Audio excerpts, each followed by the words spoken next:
Alright, I'm quite excited for this, apparently made by same developer of the Stanley Parable.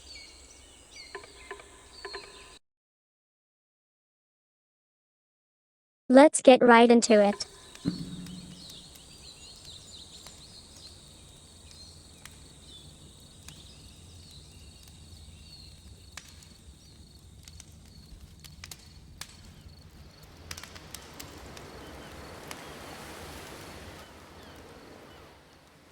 Hi there. Thank you very much for playing the Beginner's Guide. My name is Davey Reedon. I wrote the Stanley Parable, and while that game tells a pretty absurd story, today I'm going to tell you about a series of events that happened between 2008 and 2011. We're going to look at the games made by a friend of mine named Coda. Now, these games mean a lot to me. I met Coda in early 2009 at a time when I was really struggling with some personal stuff, and his work pointed me in a very powerful direction. I found it to be a good reference point for the kinds of creative works that I wanted to make. So just to start you off, this is, I think, the first game he ever made. It's a level for Counter-Strike. You can walk around here, by the way. And mostly it's just Coda learning the basics of building a 3D environment. But what I like is that even though he starts from the simple aesthetic of a desert town, he then scatters these colorful abstract blobs and impossible floating crates around the level. And of course, it destroys the illusion that this actually is a desert town, and instead this level becomes a kind of calling card from its creator. It's like a reminder that this video game was constructed by a real person. And it kind of makes you wonder, what was going through his head as he was building this? This is what I like about all of Coda's games. I mean, not that they're all fascinating as games, but that they are all going to give us access to their creator. I want us to see past the games themselves.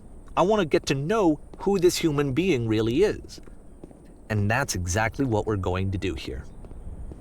So, it's 2008, Coda starts making these games, and he never releases any of them. He doesn't put them onto the internet, he just makes them and then immediately abandons them, and they sit on his computer forever. And I think he really understood this image of himself as a recluse. At one point, he jokingly renamed his computer's recycling bin to Important Games Folder. So, this was just how he worked. He tended to crank them out one after the other without even really pausing to try to understand what he had just made, until suddenly one day, he just stopped. In 2011, that was it. He made his last game, and then he hasn't made another one since. And that's why I've taken this opportunity to gather all of his work together, is because I find his games powerful and interesting, and I'd like this collection to reach him, to maybe encourage him to start creating again. And if the people like you who play this also happen to find his work interesting, then I'm sure it'll just send that much stronger of a message of encouragement to Coda. So thanks for joining me on this. If you have a particular interpretation that I haven't mentioned here, or if you just need to get in touch, you can email me at daveywreden@gmail.com. Okay, that's about it for introduction. Let's take a look at Coda's first proper game. As each game is loading, I'll show you the date that it was completed. This first one was made in November 2008.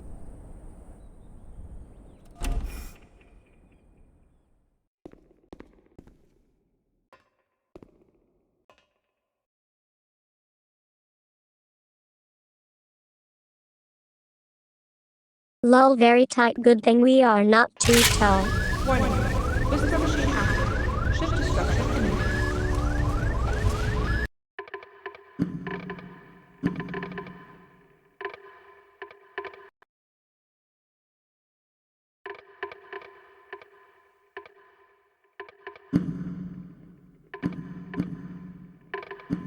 This game is called Escape from Whisper, and it's one of the more generic games you'll see from Coda.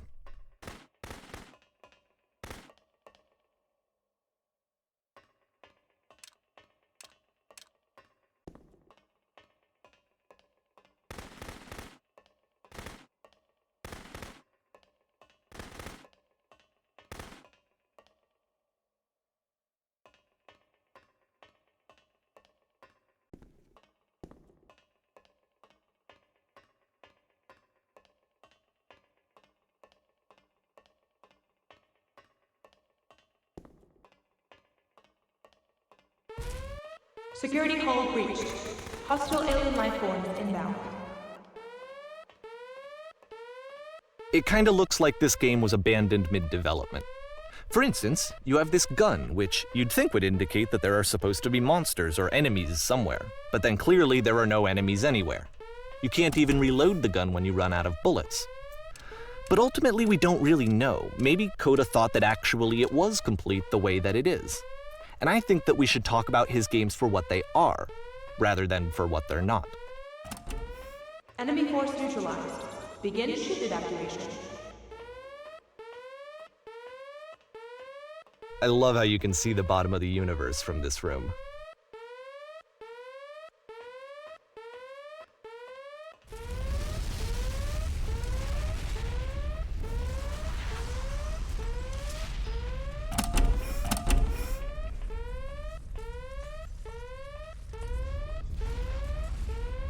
Apparently, this space station has a labyrinth on it. Sure, I don't know. There's really no reason for it that I've ever been able to discern, so in the interest of time, I'm just gonna skip you on past it.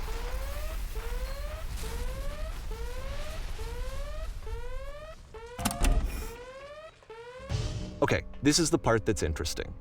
The game has this narrative about the whisper machine and how it has to be turned off, and then you get to the engine room.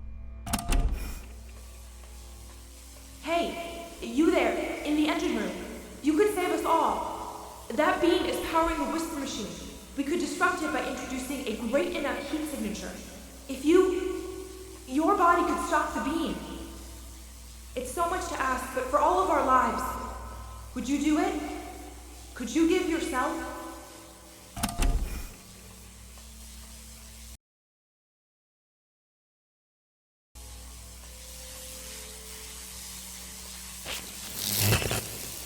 Let me pause here for a second.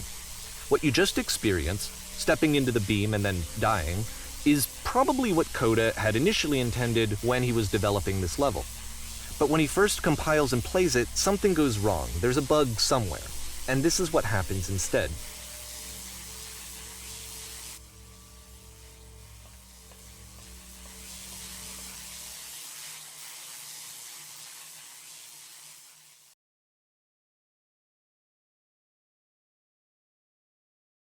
The beam causes you to start floating.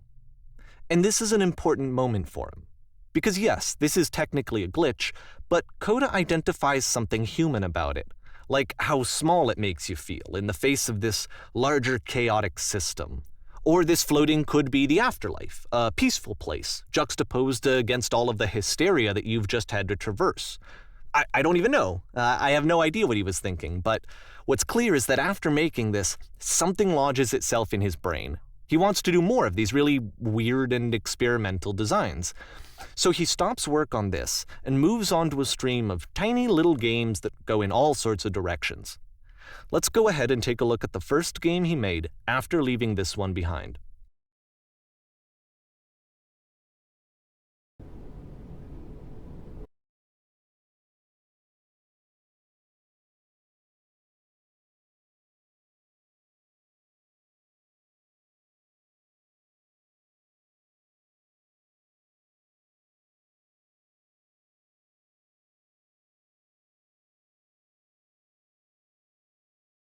This is kinda cool. I feel I can only really talk when there's downtime as alt-tabbing mutes the game it seems, but I'm really enjoying this. Yep, in this game you can only walk backwards.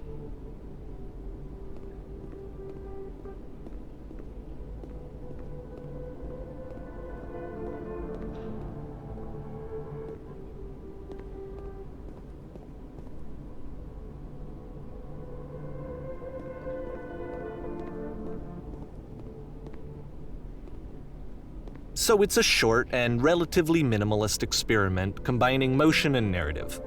It is less advanced than the previous game, but actually it seems to be more focused, more complete. Coda's trying to give it a unique voice rather than simply basing it on a pre-existing trope.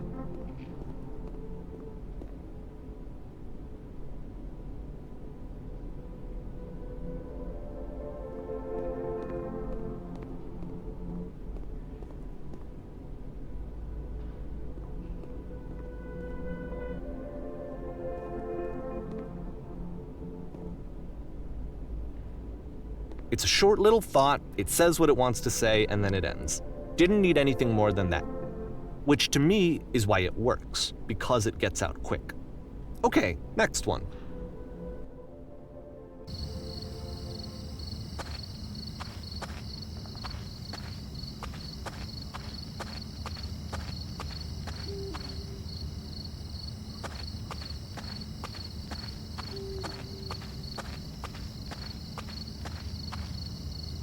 And that's it. Okay, the meaning of this game won't be clear just yet. Please be patient with me for a few more games, and I promise you'll see what makes it interesting.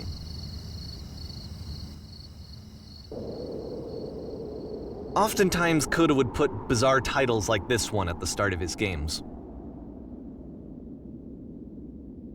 I wish I'd known him at the time that he was making these early games. He would really only talk to me about his work as he was making it. Once he stopped work on a game, that was it. It was dead to him. And I don't agree with that at all, but what are you gonna do?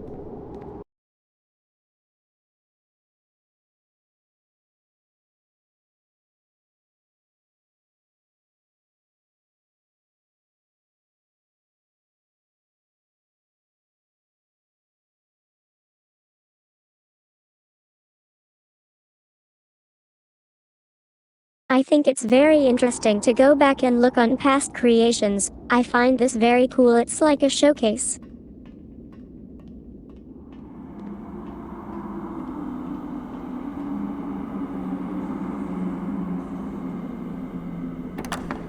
Once you've been slowed to an absolute crawl, the door at the top of the stairs opens.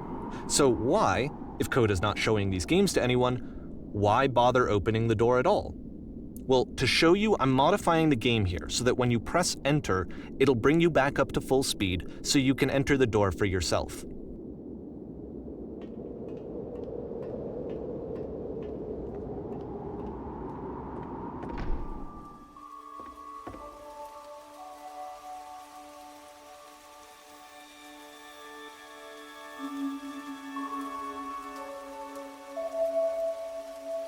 A room that's warm and nice and filled with little ideas for games.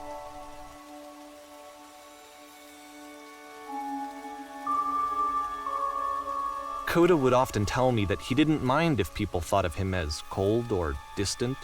He said that he knew that he was actually a vibrant and compassionate person, but that it takes time to really see that. It can be a very slow climb to get there.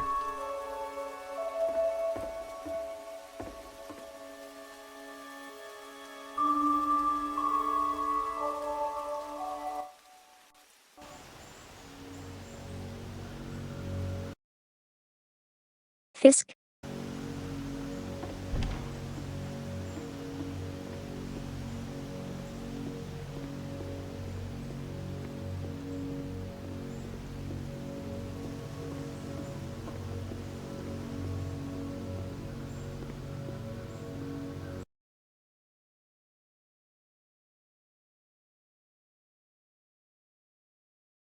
He loves these weird gaps in the walls for some reason.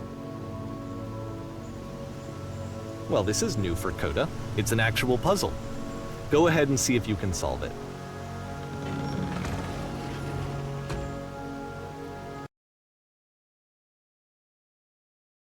I'm a gosh darn genius.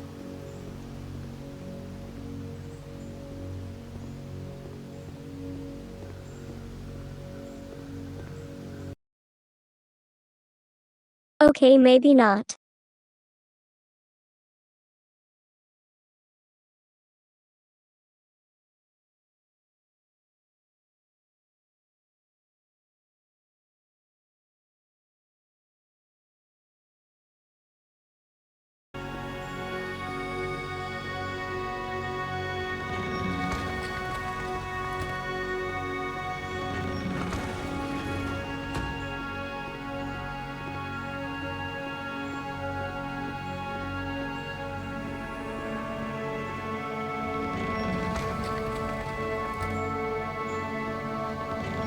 Don't forget that solution, because we're going to see this puzzle again soon.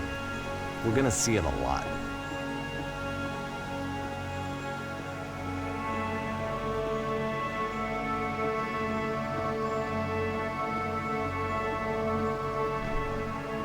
So that seems to be it, right? You walk down a corridor, you solve a puzzle, you get to the end. Simple enough. All right, now I'm going to modify the game again so that when you press enter, it'll remove all of the walls from this room.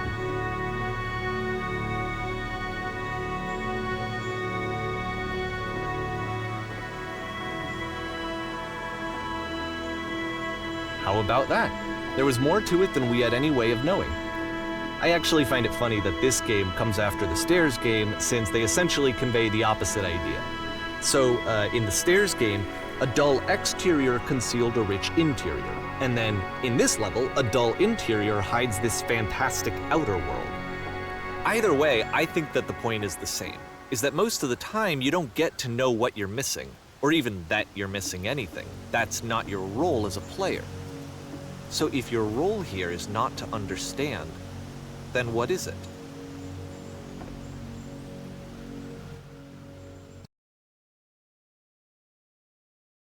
Super darn cool. Oh, we're back here, lol.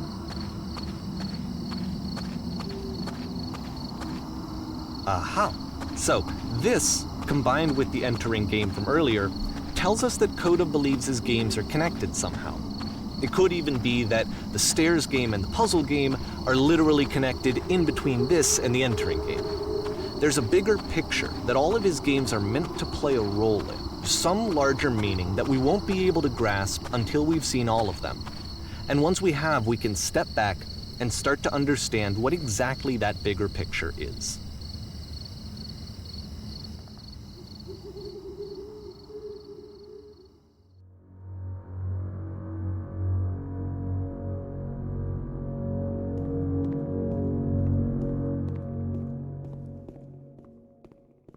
Let's talk about video game development for a second. Every video game runs on what's called an engine, which determines what the game can and cannot do. So in other words, the engine is a set of tools for game development. To make all of these games, Coda is using an engine called Source. Like all engines, Source has certain things that it does well, and it has certain things that it does poorly. One of the things that it does very well is boxy linear corridors. That's why so many of Coda's games are set in these large, flat, empty rooms, is just because he's working with what the engine does well. The tools available to the creator shape what kinds of creative work they're going to end up making.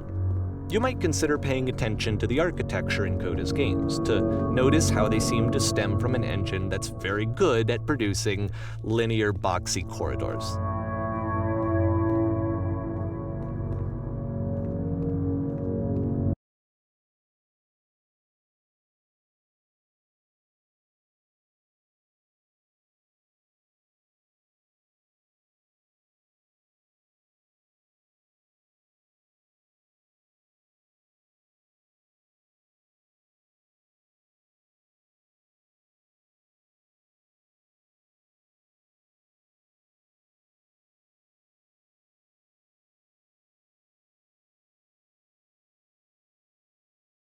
I had a try at the Source engine. I found something like the lighting in it to be very difficult to get right, as light would easily go through tiny gaps in the level and completely mess with the lighting, haha.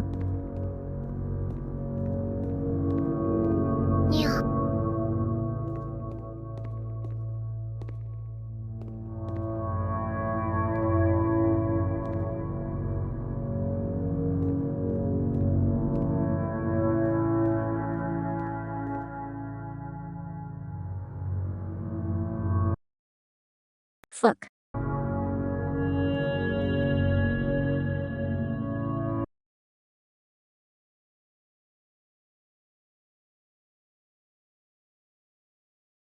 I'm great at platforming, at least no fall damage, lol.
This prison, funny enough, in Coda's original design, the doors stayed shut for a full hour before letting you go.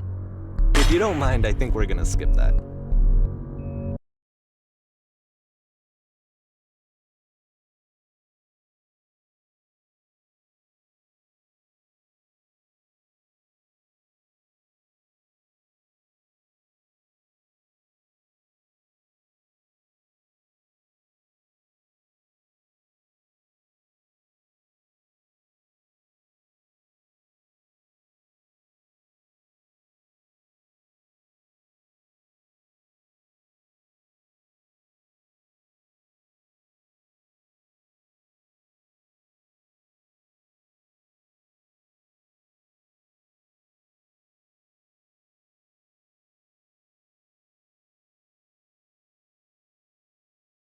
I legit like games with such obscene kinds of triggers. Naturally would suck replaying, but I like the idea of something incredibly hidden you have to work out. Definitely bad for streaming, I feel, as it's probably a lot of being stuck, but I find it quite interesting. Whether a game ought to actually be playable, whether it means anything if no one can get through it. And I would always defend that, all this work goes into the game, why not make it playable and accessible? And so we just got into heated arguments over it, and there was one time that after one of these conversations, he went home, and a day or two later, he sent me a zip file entitled Playable Games that was full of hundreds of individual games, each of which was just an empty box that you walked around in and nothing else. Believe me, I played every single one of those just to find out if there was like a gag hidden somewhere. There wasn't.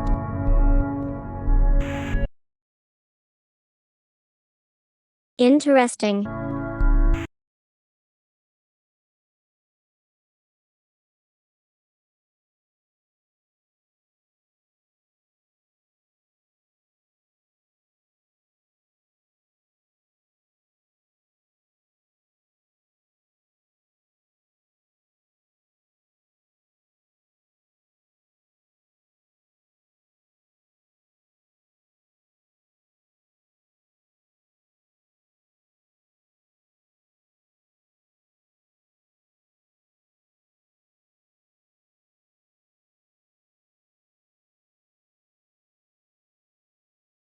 I do like having to fight a little for it. I'm not the smartest person with puzzles, but I do like myself a good puzzle and having to work for it. Something like Silent Hill piano puzzle had me stuck for hours, but was so rewarding doing that one. I look back on that a lot, haha.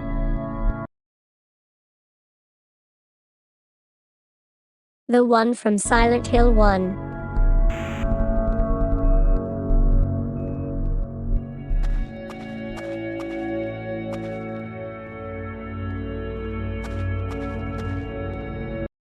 Odd. It's the puzzle again, with the exact same solution as the last time.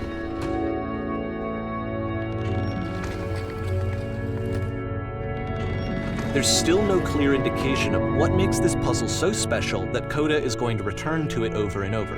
But I promise I'll share with you my interpretation very shortly.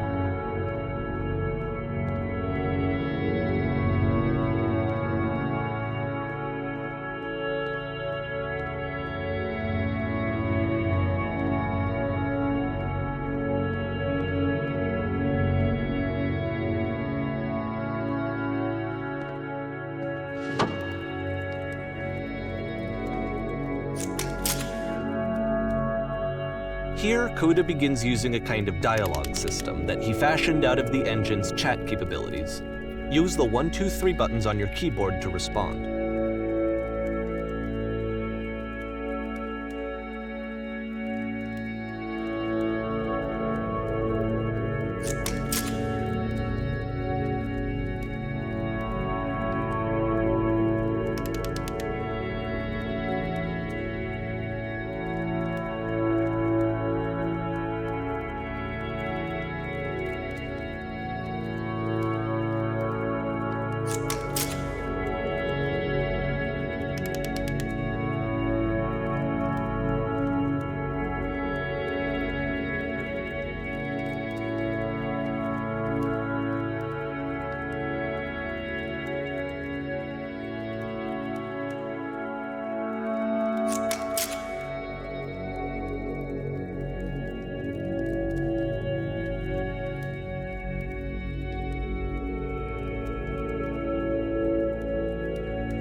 Oh, it's one of these, having to get it right? Or else it repeats?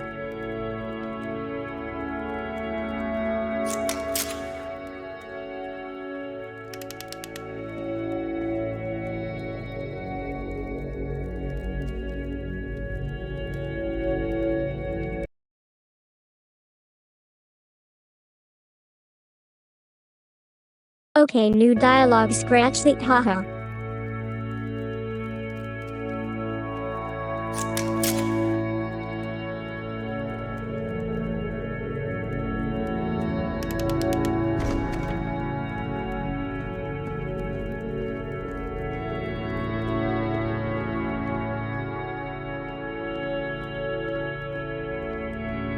And so we make one last descent down to the final floor of the level.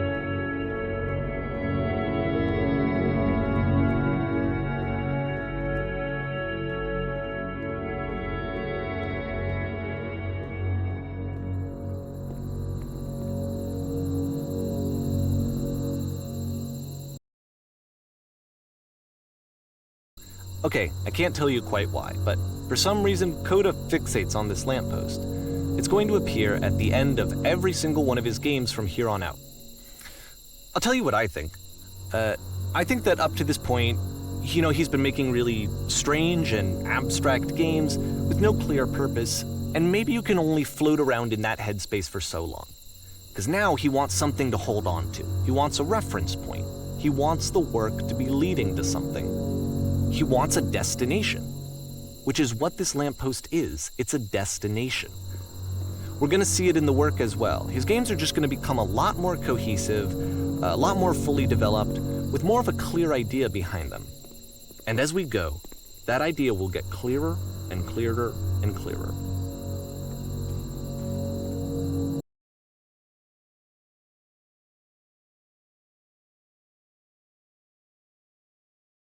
This is all very cool and definitely abstract.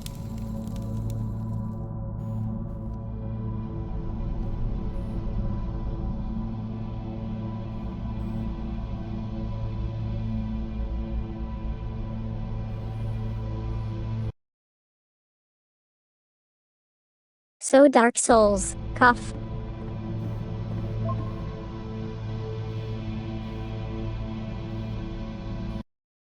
Ouch. So first off, I'm sure you can deduce this, but this game is not connected to the internet. All of the notes that you're going to see have been written by Coda. This was actually the first game of his that I ever played. This was shortly after I met him at a weekend game jam in Sacramento, where I grew up. I saw him working on this very level, and it was just so different from anything that anyone else was doing. So right away I was like, I have to be friends with this person.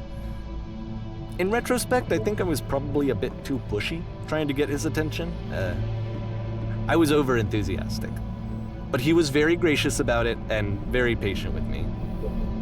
And I cooled off eventually.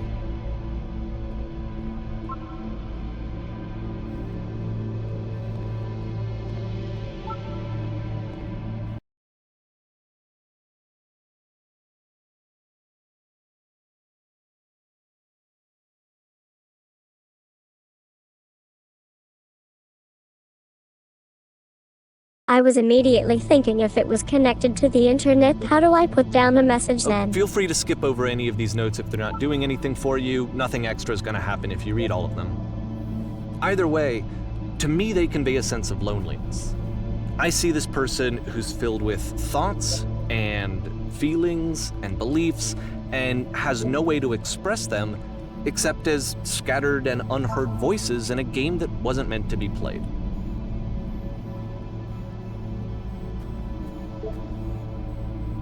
But it's ironic, isn't it, that in playing this game and seeing how alone Coda often felt, that we get to know him better and actually kind of connect with him.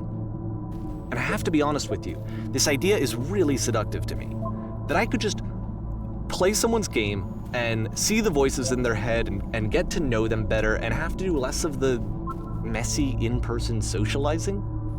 I could just get to know you through your work. I think this is why I always liked Coda's games so much. is because it felt like they let me have that connection. I felt as though he was inviting me personally into his world. And then I feel less lonely too.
How do we go to rest home?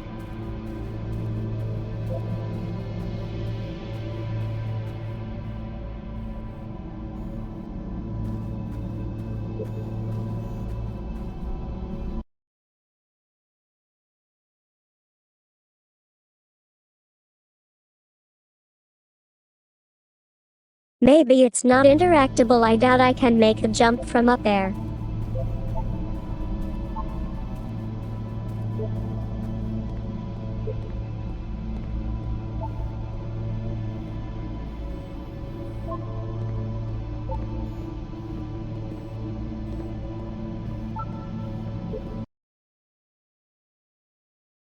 Darn you, invisible wall.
That is such a funny comment, lol, something I would write.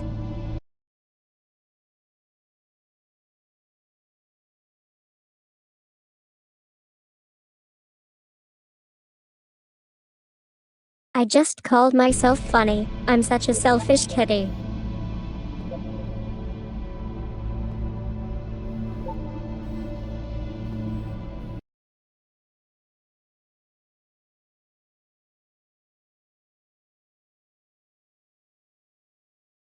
I love all of these are all fixated on the door.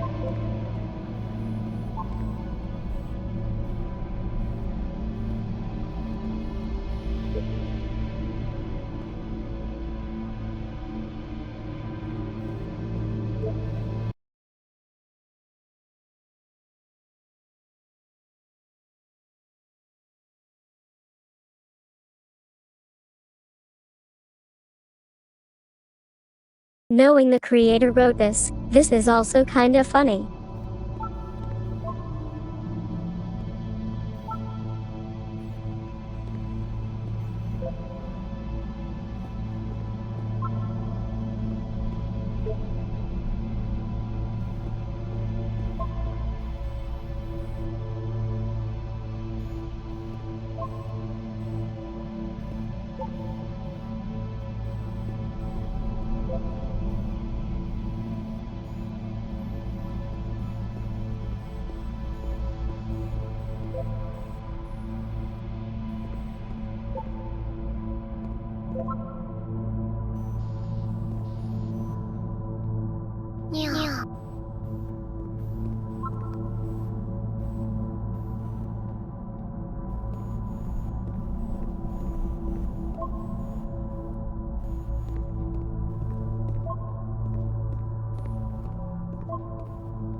Hello, Steve.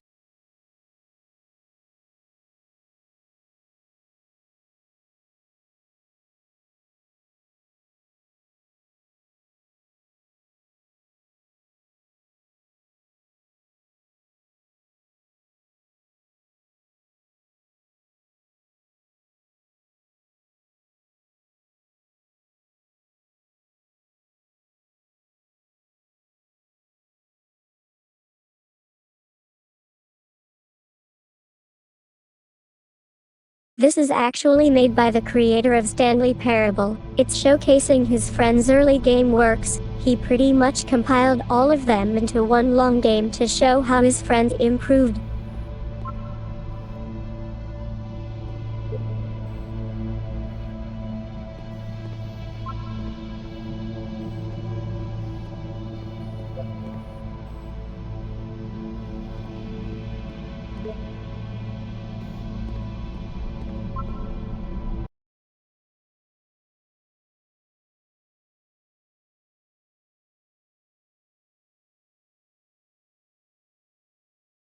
It's very interesting so far. He has been using the source engine quite a bit.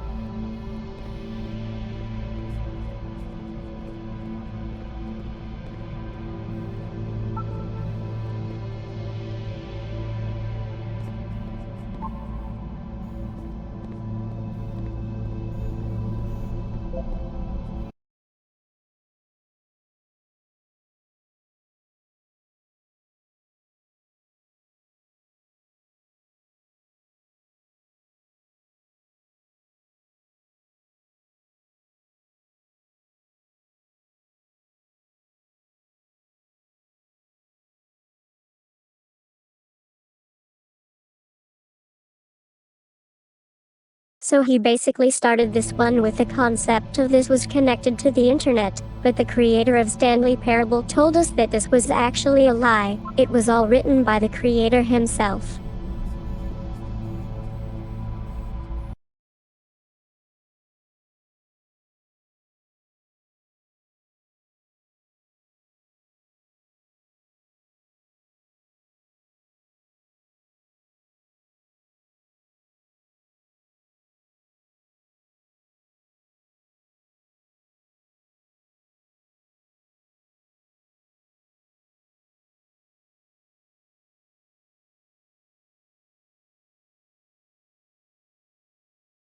Oh gosh, I love Stanley Parable. I have not played the newer versions of it. I know he added quite a bit of new content. It's such a funny game. Could play it sometime if that would be a fun watch.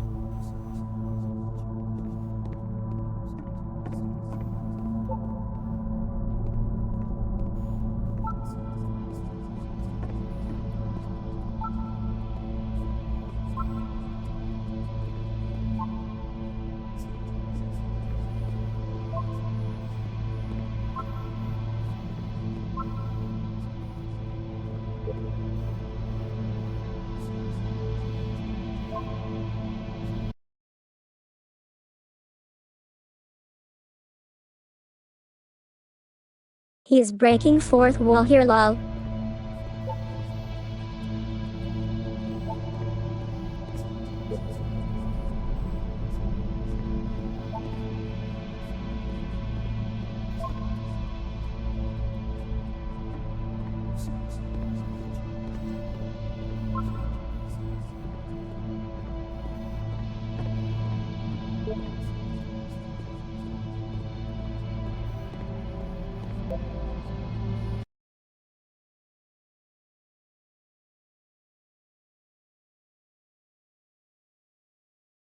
Also, we don't have to look at all of these, I just find it interesting.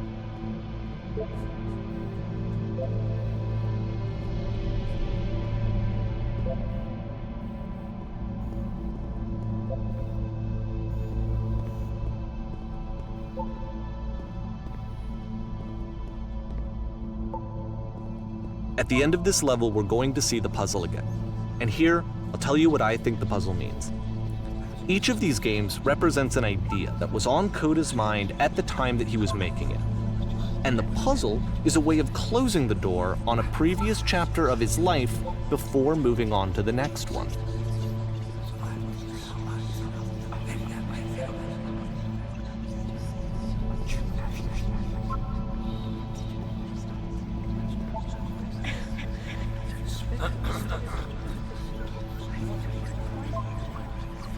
In each of his games, after exploring a theme that, he might find difficult, Coda can then place this puzzle that he knows has a reliable solution, he understands exactly how it works, and so it gives him a simple mechanism for moving on.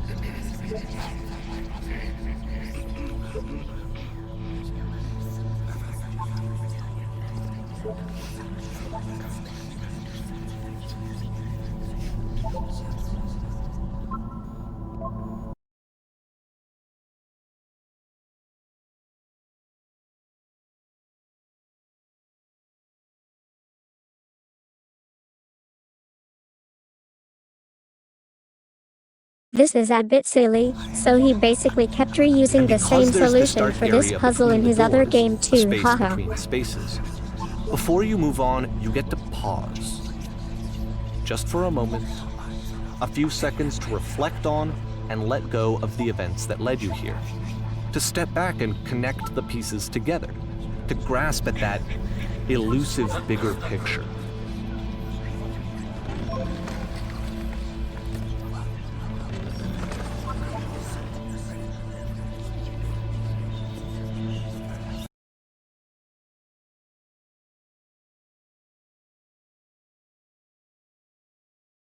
The switch behind the door was used a lot in his previous game.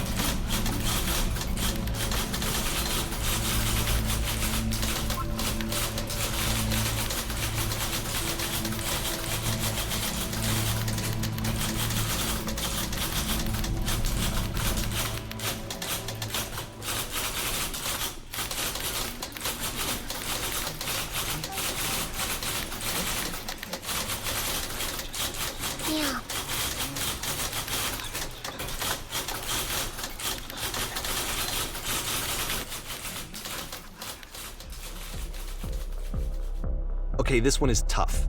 It's gonna kinda just spin its own wheels for a few minutes. Hang with it.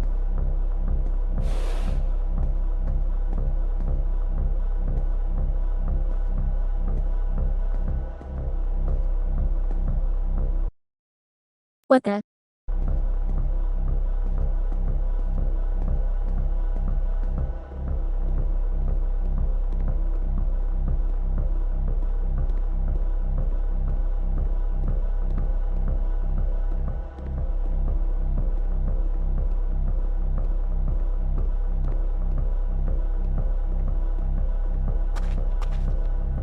See, this is it. The whole game. And there's nothing that's particularly interesting about it. You just walk to the end of a hallway. Except, for some reason, Coda gets really fixated on this prison that has all of this modern furniture. And I don't know why, but he decides he needs to revisit this prison. He's gonna start over, use the same assets, turn it into something else. Okay, cool. Here's version 2.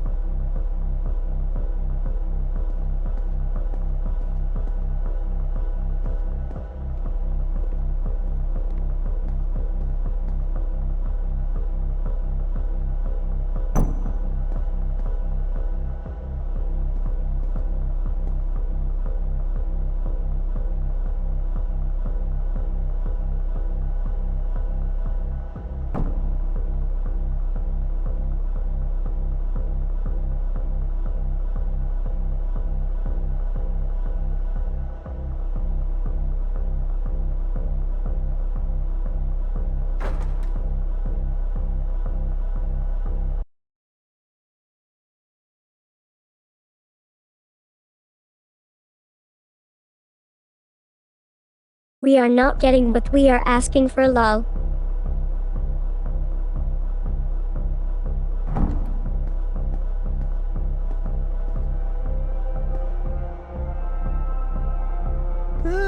there's a bit more to this one, but still it's not really communicating anything. It's kind of just weird for weirdness' sake.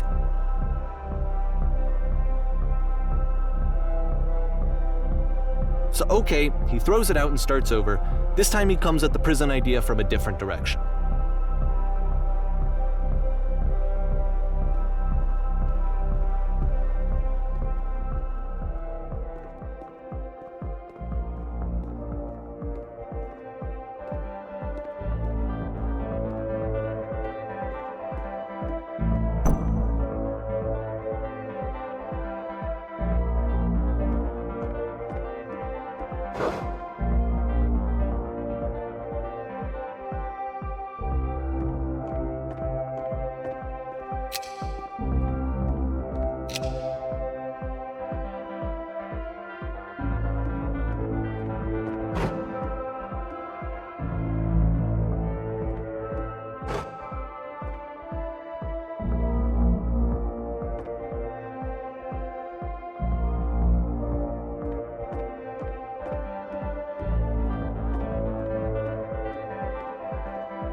And of course, now the table is gone and you can't begin the chain of events to escape. Here's a version where there are no bars, but you can't actually get to the well. And then a version where the inside of the prison is the outside and the outside is the inside. Let me just blink you real quick through a few more of these. I mean, he really unloaded on this prison idea. There's nearly a dozen of them. Personally, I think it's awful to watch this, to see a person basically unraveling through their work. And for what? Like, at what point do you just go, maybe there are game ideas other than this prison that I could be working on? But Coda doesn't have that voice telling you to stop, that particular mechanism of defense against yourself. Without it, you just spiral. And so he keeps going and going and going and going and going, and then he hits on something. And he likes it. And that's it. He's done. He stops making prisons. This is the very last version of the prison game that he created, and the reason I think it works is that the prison is not actually in it.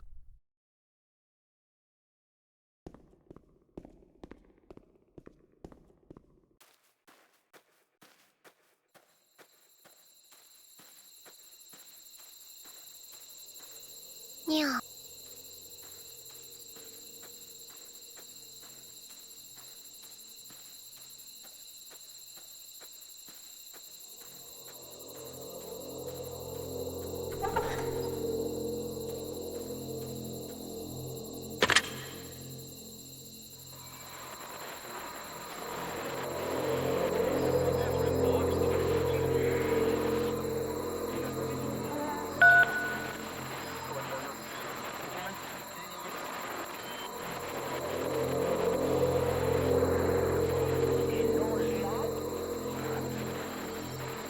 It's a conversation.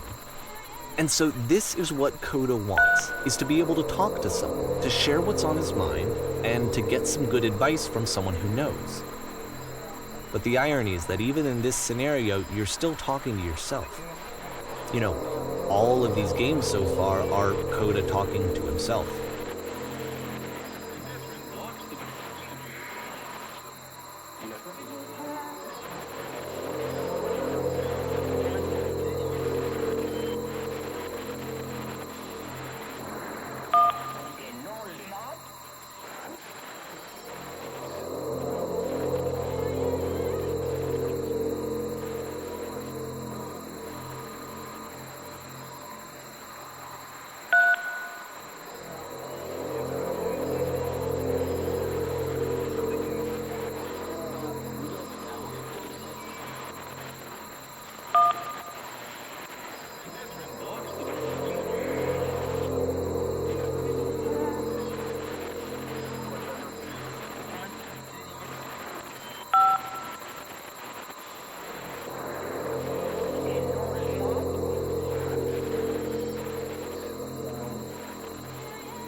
I can see why he considers this a fitting conclusion to the prison games.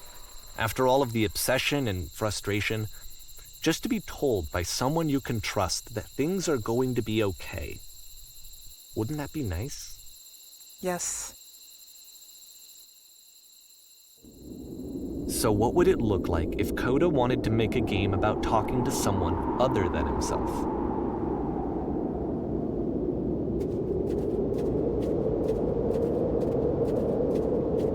To me, this environment is meant to represent Coda's puzzle, with the 2 doors on either side and a dark transitional space between.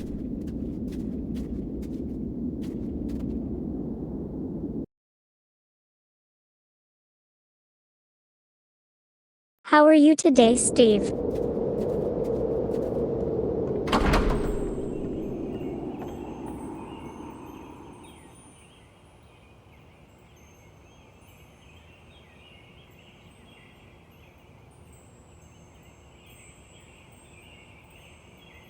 You'll notice that the quality of the art is a step up from previous games, including this new and improved chat system, which he started using from this point on. From here on out, he begins putting much more effort into the visual polish of his work, and this particular game took 2 months to create as a result.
They got shy.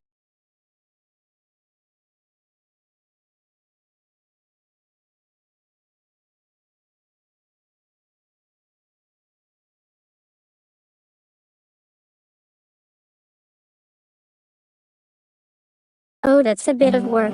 You got this.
I did the dishes, sir. Or ma'am could tell.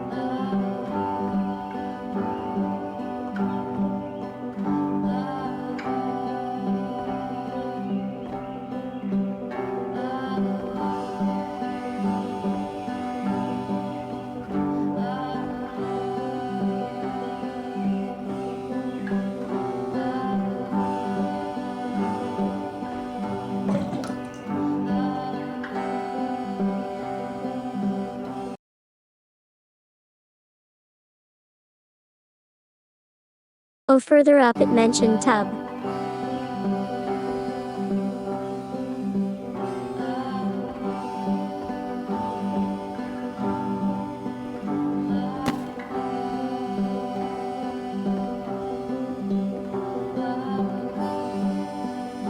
After the intense set of prison games, this house cleaning level almost feels like cleansing. After a particularly difficult or traumatic experience where you just need to let it sit and digest inside of you, and eventually cohere into something meaningful.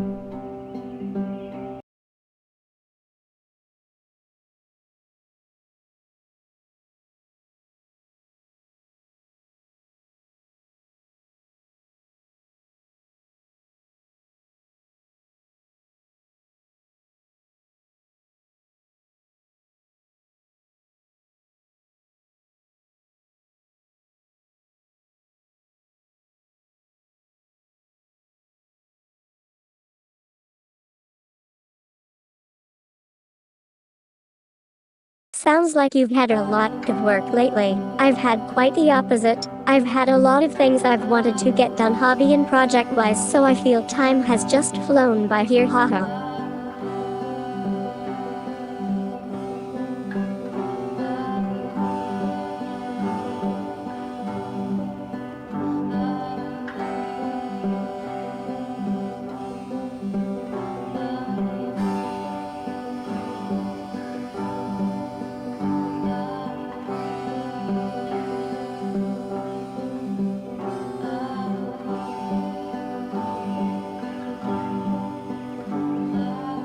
I know that Coda really liked this game.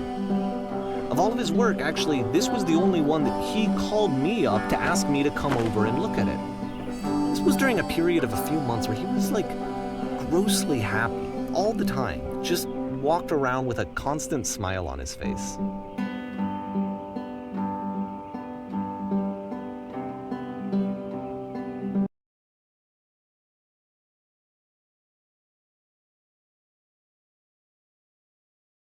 I'm very curious what you would think of the next one.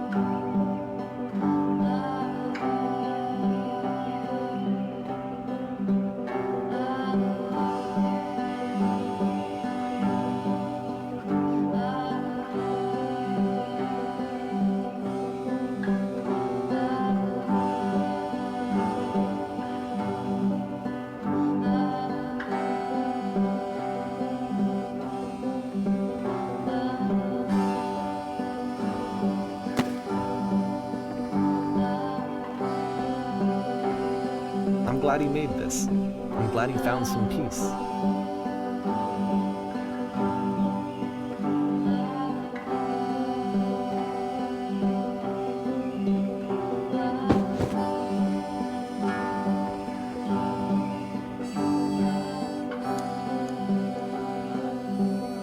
But, of course, it can't last. The music stops, your companion is gone, it's time to leave. The door at the top of the hill is now open as well. Again, you can't stay in the dark space for too long. You just can't. You have to keep moving. It's how you stay alive.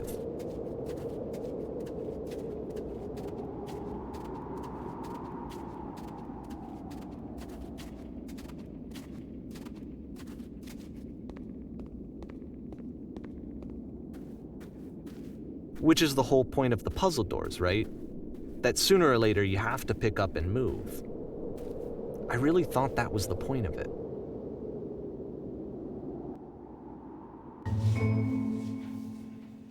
This one gets a bit goofy.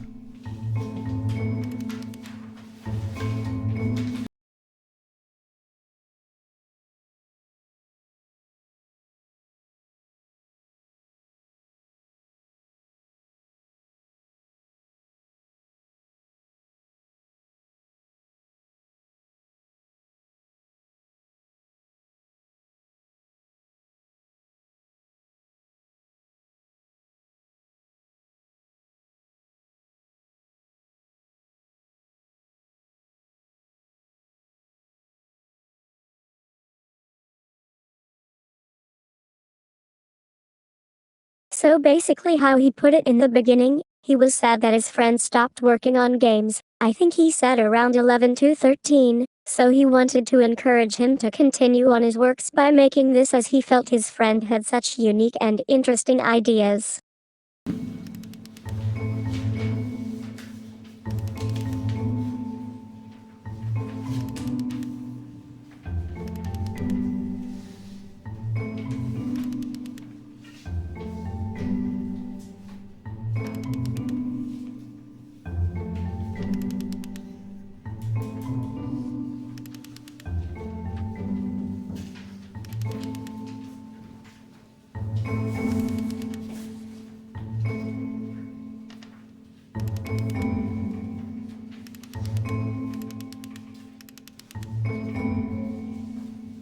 Yes.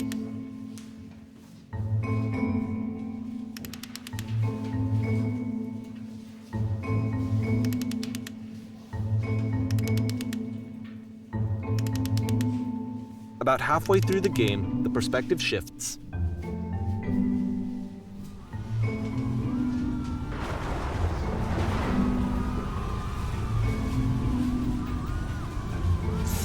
And you play as the teacher. And suddenly, you discover that your teacher is just as bigoted and afraid as you are.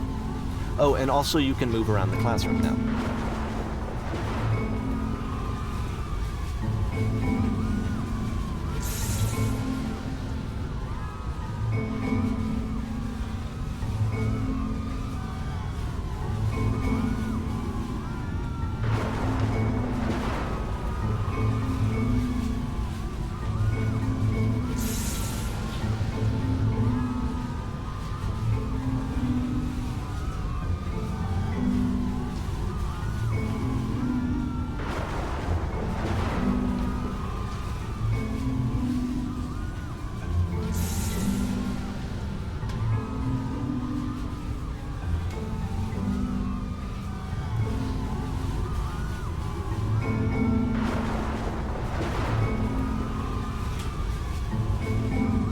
I fell pretty hard for this one. I feel like it's one of the most relatable experiences that you can have. To assume that some other person is perfect and totally fulfilled in every way, and completely miss all of the little flaws that make them painfully human. I think about this game a lot these days.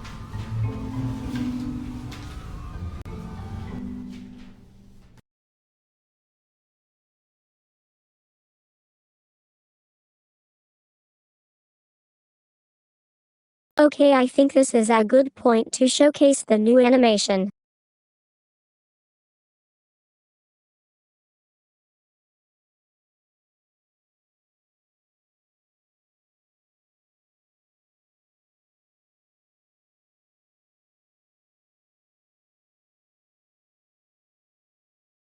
Okay, here we go.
Would you believe I put together this entire animation myself?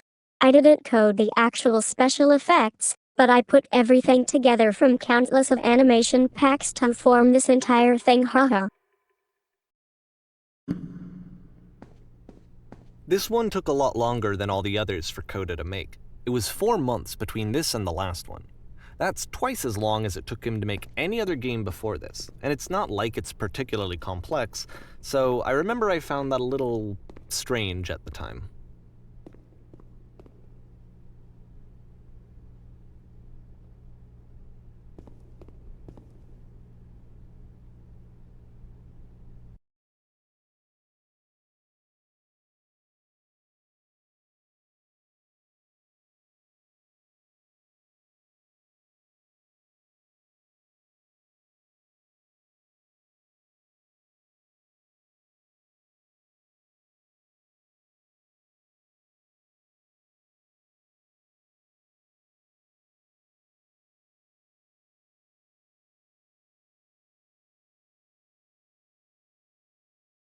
Oh yep, there was more to it, the animation showcase afterwards.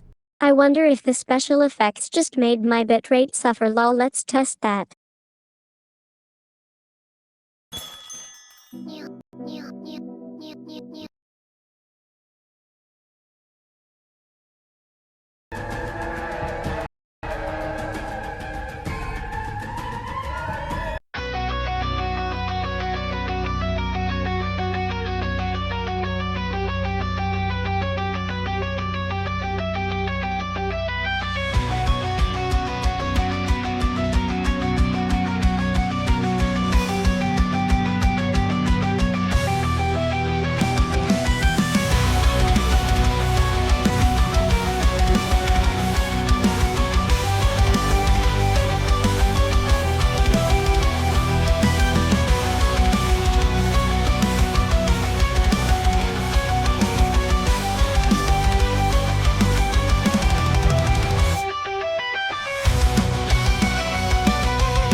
Haha, this was super fun. Hello, Morbid.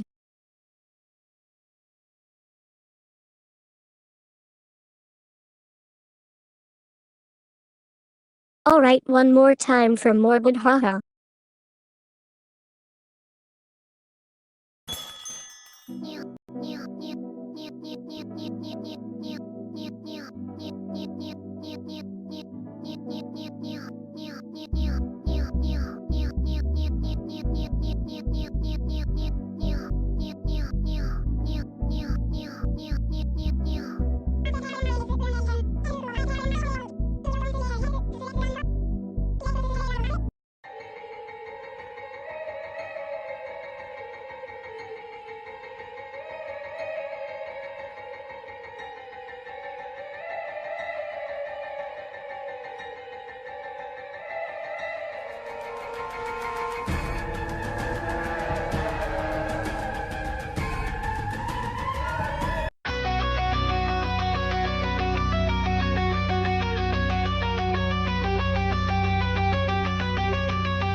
How did I do morbid? Making this was a lot of fun. Haha. And literally Steve.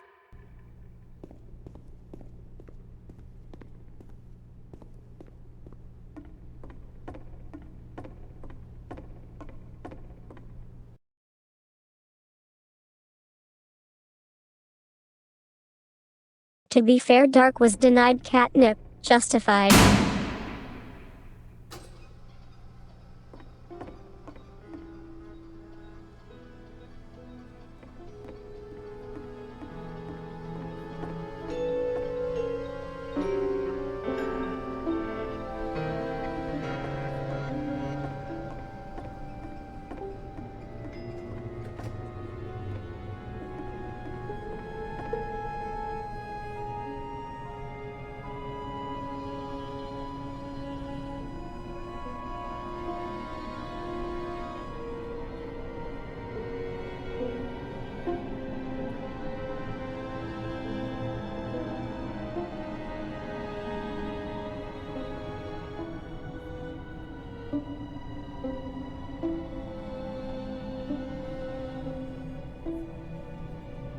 Yeah.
Yeah.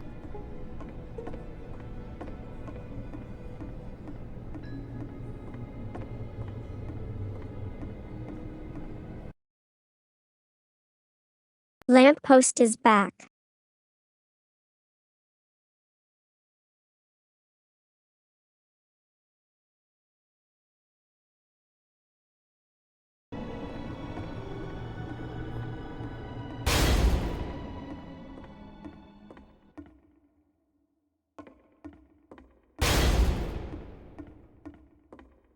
The game ends with this eerie premonition of what's going to happen next in Coda's life.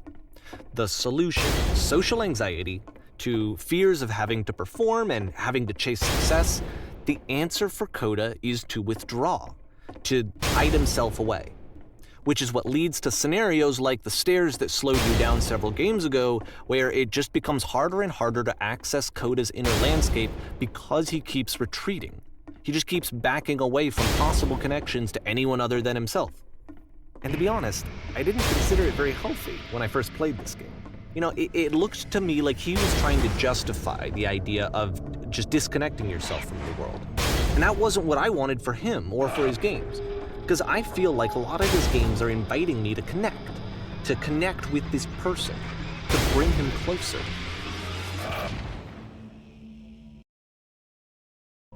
After this, Coda went off and took another 5 months to make a new game.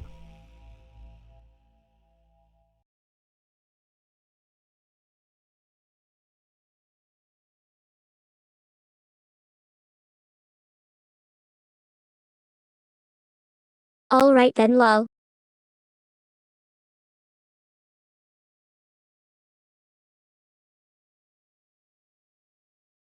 I will try to close my eyes for this. Would be interesting.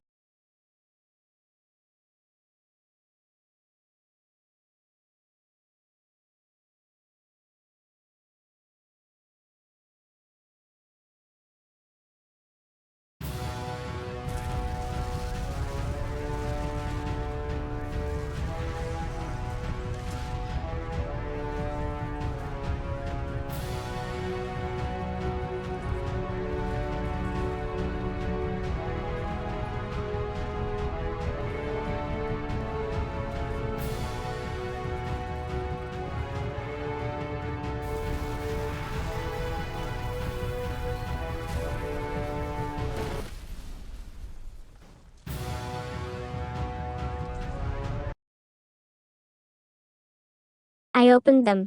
Open your eyes if you haven't already. It's pretty much impossible to solve otherwise. And there is a way. Lol.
It does, haha.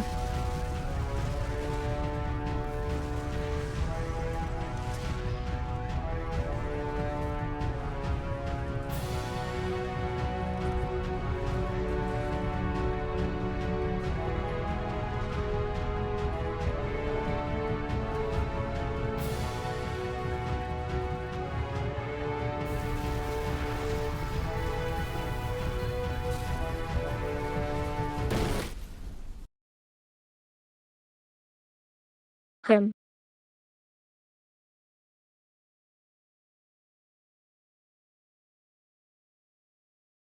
A bit On stumbled. We either need side to of the room interact are with something. elevators, which go up to an upper level. You have to go up, walk over to the person who's standing there, and then select dialogue option number 2.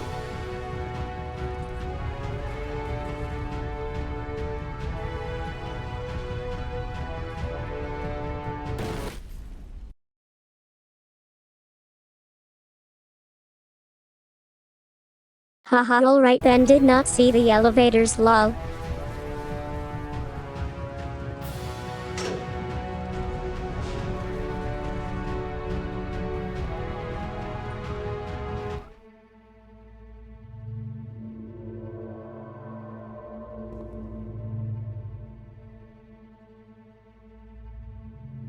Like I said, I was getting concerned.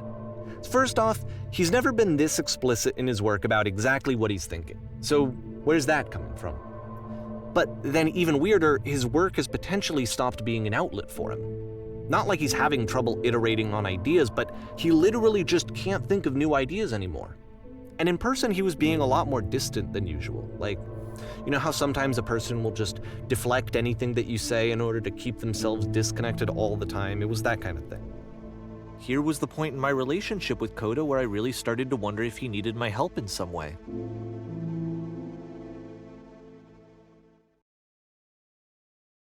His games are going to get more desperate from here on out. After this game, it's almost 6 months before he finishes something new.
if the last game featured Coda talking explicitly about his creative frustrations, this one turns it up to 11. Now, put yourself in my shoes playing this. Here's a friend whose work is exhibiting signs of struggle, frustration, anxiety, depression, even. And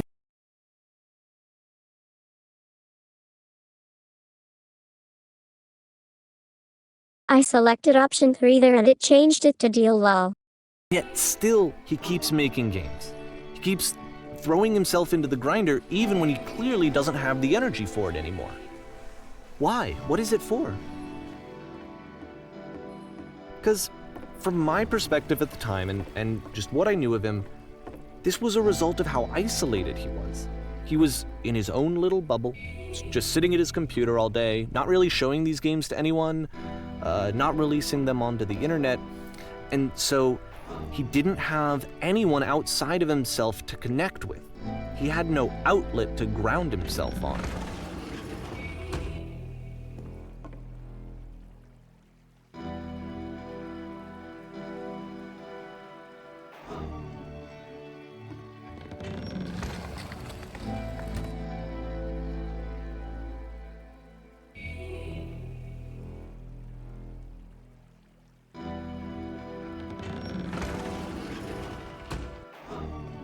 You can't talk yourself out of loneliness. It doesn't work that way.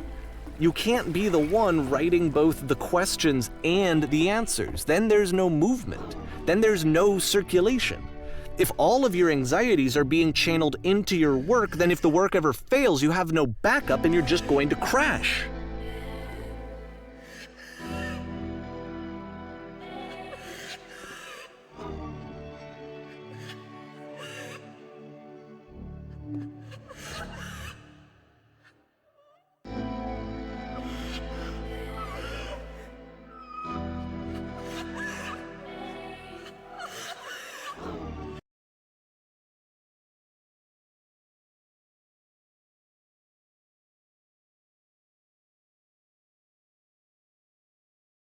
Sounds like the guy was having a depression.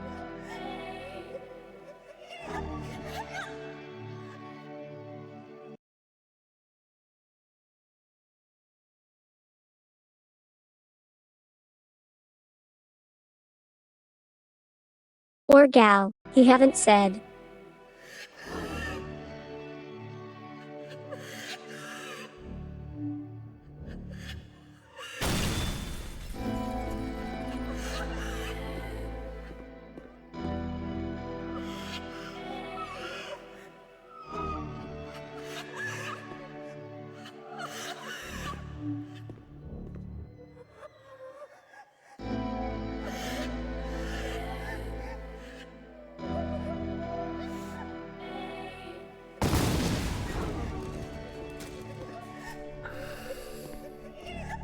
Seeing this game at the time that he made it, it looked really unhealthy to me.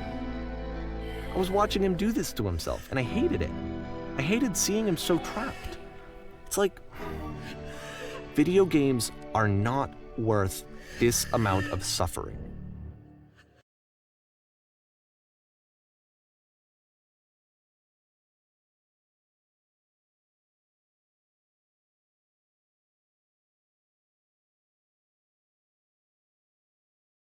So I noticed the option to change here. I'm curious to check the VOD later to see what it changed from.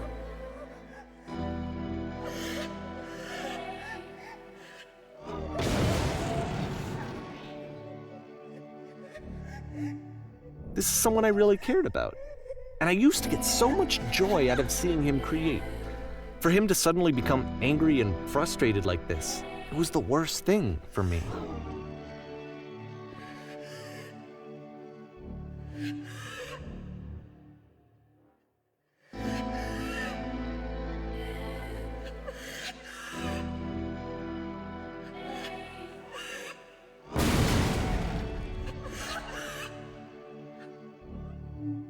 I don't know. This is what I felt at the time.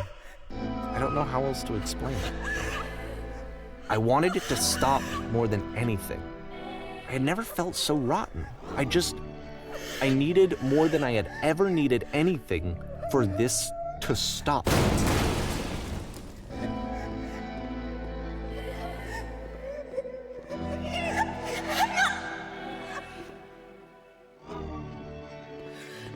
Nya. But it didn't stop. After finishing this one, Coda takes another 7 months and comes up with a new game.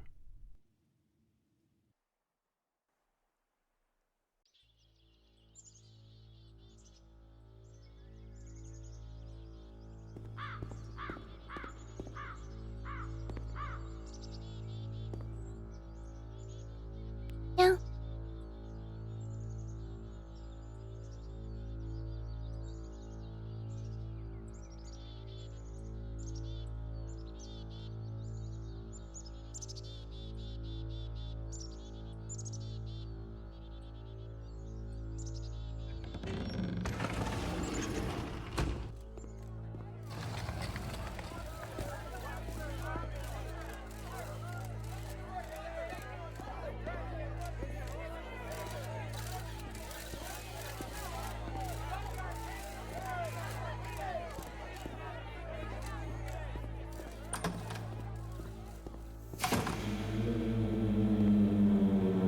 And of course, it's the machine. Nya.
Nya.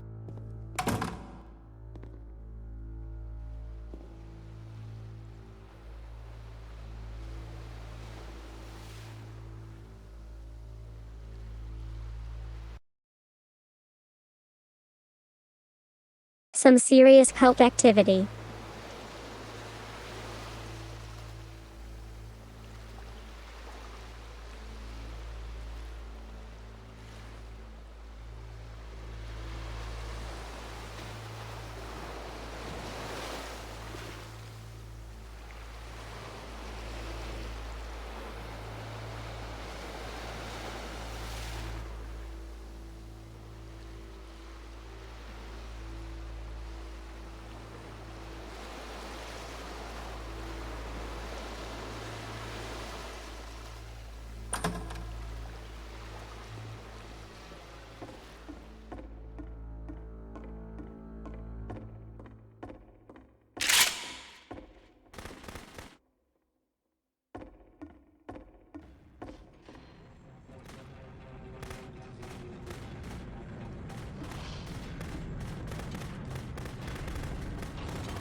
So now the work is becoming self-destructive. And I'll tell you, at the time that I first played this game, shortly after he made it, here's what I'm thinking to myself. I'm thinking that Code is stuck in his own head, and that it's having a very negative effect on him, and that all he needs to do is just start showing his work to people, to get some actual feedback on his games. It might get him out of isolation. And so, as I'm thinking this, I realize that I could be the one to initiate it. Because it would never occur to Coda to start actively soliciting feedback, so what if I did it for him? If he could see the difference it would make to have more actual conversations with other human beings, would that bring him out of his mental spiral? Would it give him confidence in himself? Would it bring meaning back into his work?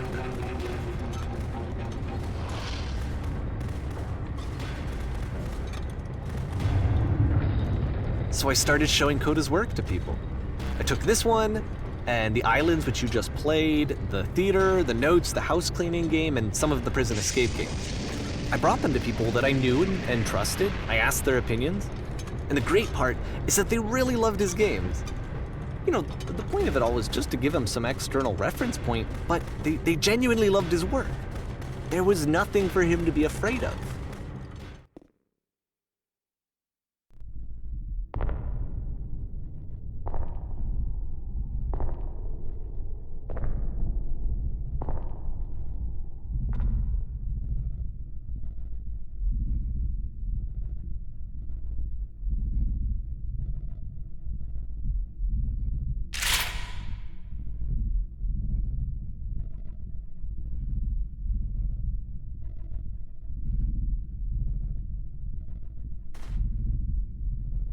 Can you see why I felt like this was the right thing to do?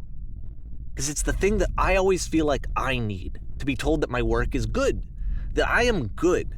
When someone really connects with a thing that I've made, when they see themselves purely in my work, there's nothing that feels better. And I got to give that very same feeling to my friend. I did something, I really felt like I'd done something good, like I was a good person. I felt like there was a friend who was in trouble and was unhappy and maybe didn't like themselves, and I could fix it. If I could give him this gift, maybe I could fix the problem. When they told me how much they enjoyed his games, it was the best feeling. It was the absolute best feeling. It made me feel so happy, so beautifully, beautifully happy.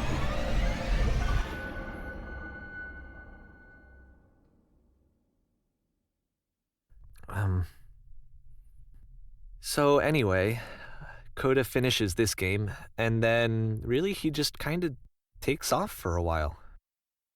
So this is June of 2011, and I didn't hear anything from him for several weeks, I guess. And so out of nowhere, one day I get an email, and it's got a private link to a new game of Coda's.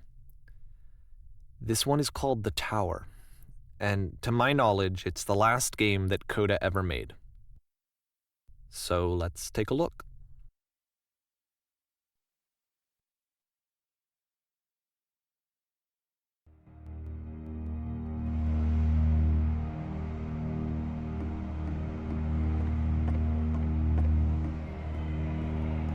And this is where I have trouble saying anything meaningful about Coda's work. Because more than anything else, the tower just feels distant. It feels like it's trying to distance itself from the world. It's a very cold game.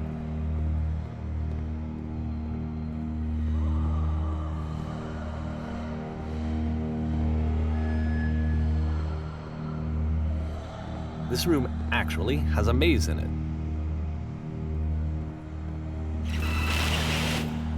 Except that all the walls of the maze are invisible. And then every time you touch one of the walls, there's this awful flashing and noise, so the experience is really miserable. The game goes beyond not being meant to be played, it actually seems to despise the player for trying to play it at all. But I do want to show you the rest of the level, so when you're ready to continue, press enter and I'll put a bridge over the maze.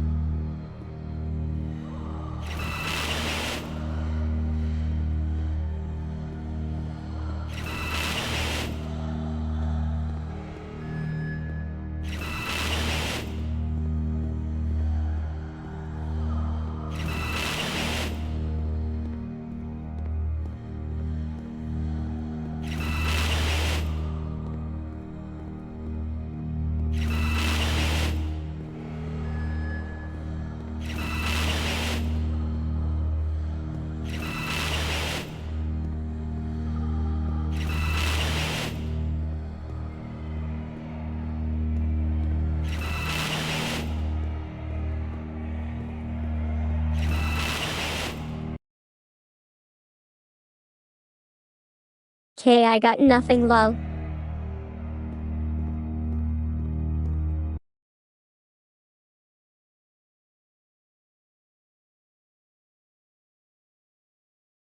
Dang it, I wish he would show the actual solution.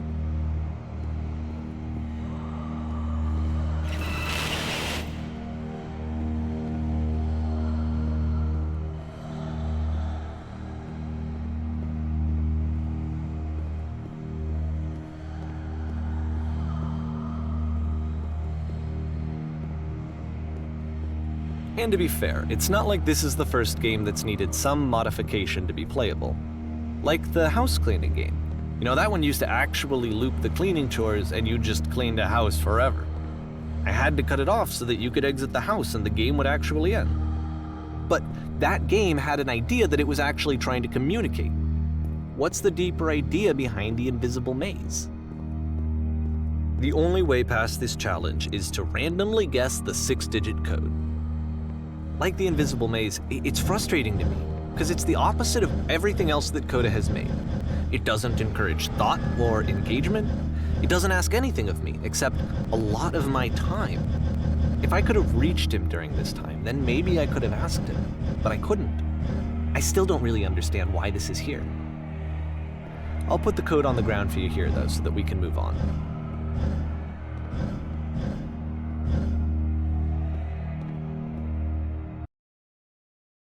Way off.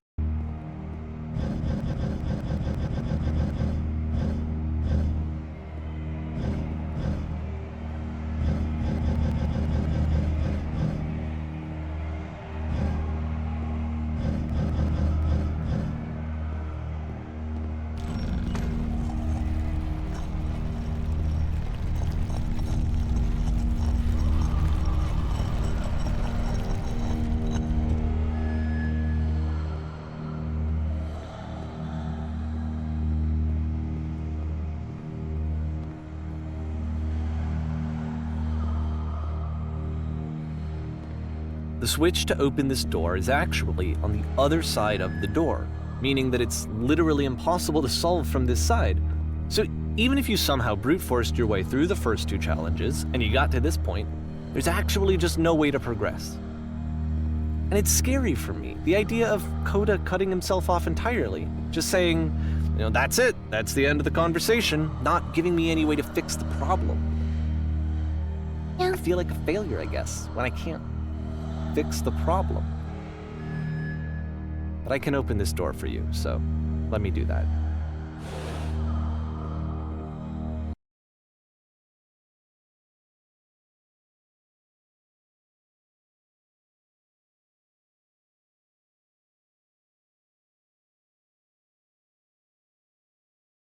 Interesting he would do that. I guess he never had any intention of showing off his works, to be fair. Was I a failure for not understanding this game?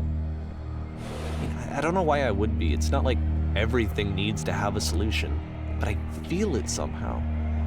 I feel like I failed, and I don't understand why.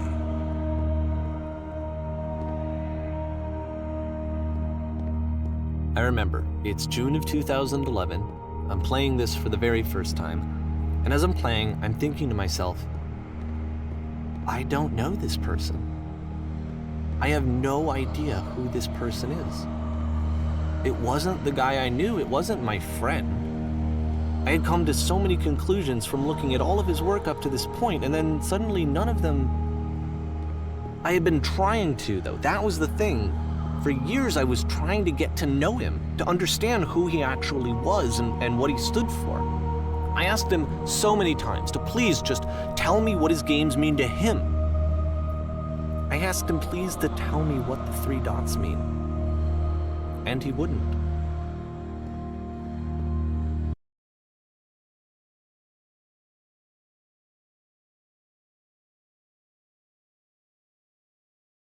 The 3 dots I came across and wondered the same too.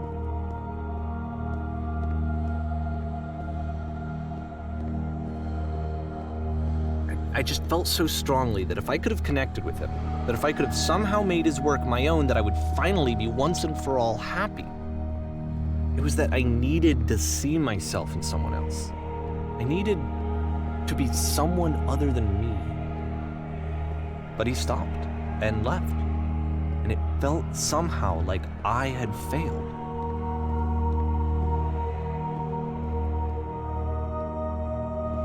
Where did I screw up?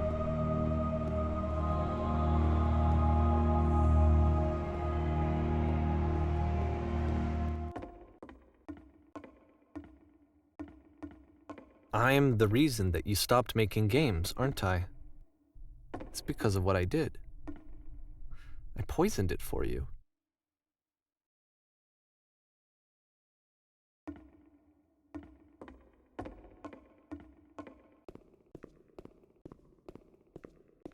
I don't think I ever told you this, but when I took your work and I was showing it to people, it actually felt... it felt as though I were responsible for something important and valuable.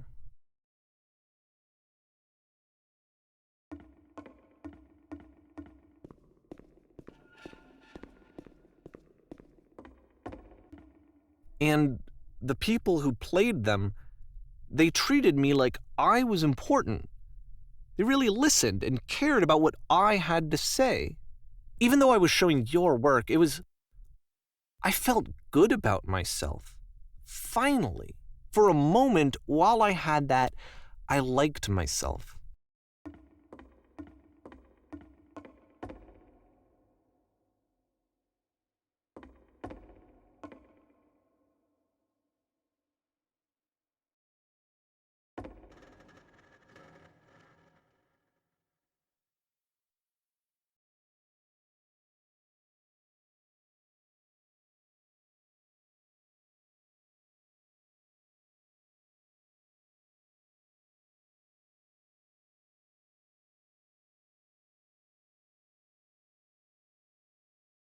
I feel oddly sad for him in a way.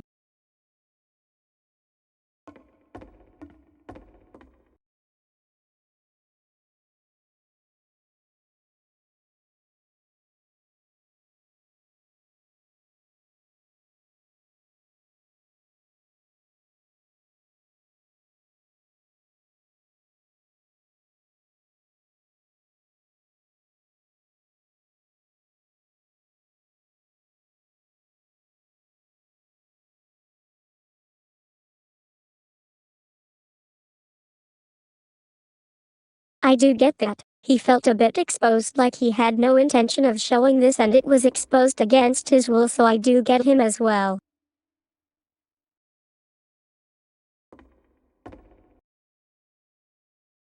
Huh?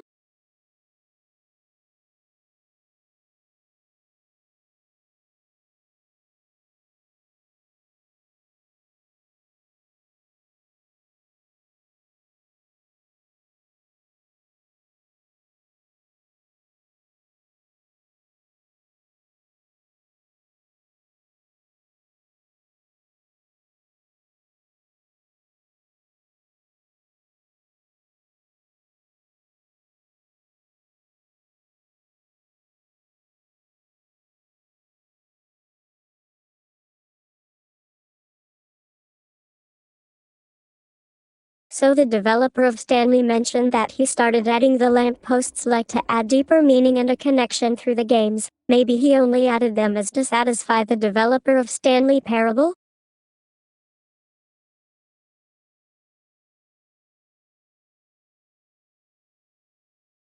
Yep, seems like it.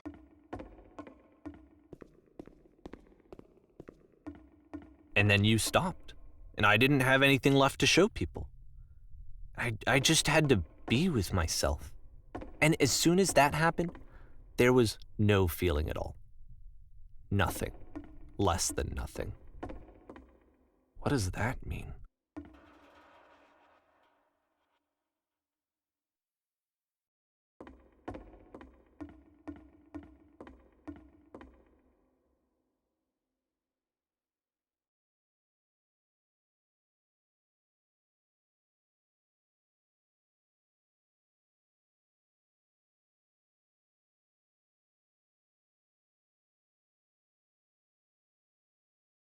Interesting, since this was my original impression.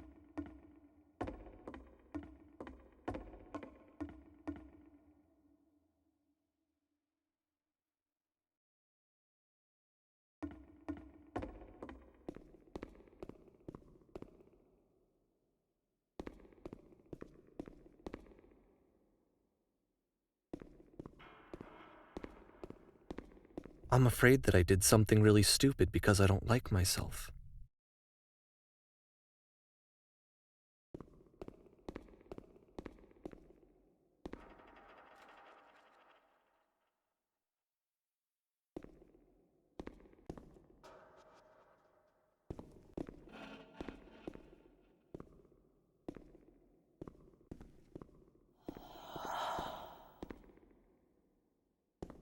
That's why I'm releasing this collection of your work, is because I haven't been able to find any other way to reach you. I've tried everything. And so a part of me has hope that if I put this compilation out into the world, and if I put my name on it, that maybe enough people will play it so that it'll find its way to you, so that I can tell you that I'm sorry. I know I screwed up. If I apologize to you truly and deeply, will you start making games again? Please, I need to feel okay with myself again. And I always felt okay as long as I had your work to see myself in. I mean, is something wrong with me? Because I know that I did an awful thing, and I'm doing it again right now. Like, I'm showing people your work, but I can't stop myself from doing it. That's how badly I need to feel something again, like I'm an addict. There has to be something wrong with me. Can I apologize? What if I tell you I was wrong? Will that work? Will that fix it? I don't know. I don't think it will, but there's nothing else that I can do. Just tell me what you want. I'm sorry. I'm sorry. Please, start making games again. Please help me. Please give me some of whatever it is that makes you complete. I want whatever that wholeness is that you just summoned out of nothing and you put into your work. You were complete in some way that I never was. And I want to know how to be a good person. I want to know how not to hate myself. Please. I'm fading, and all I want is to know that I'm going to be okay.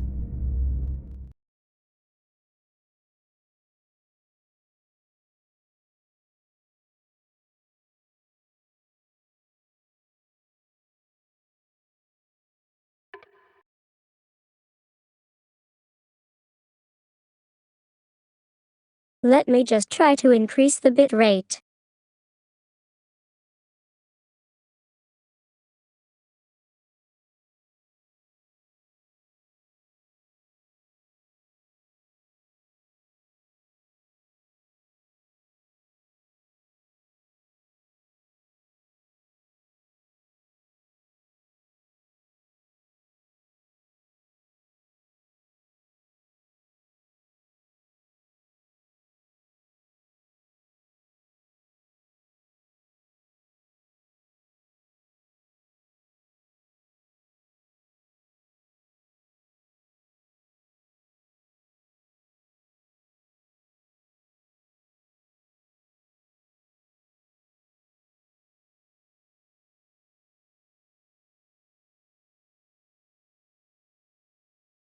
Dang, it tells me 6,000 is the current max rate for OBS. For OBS, my bad.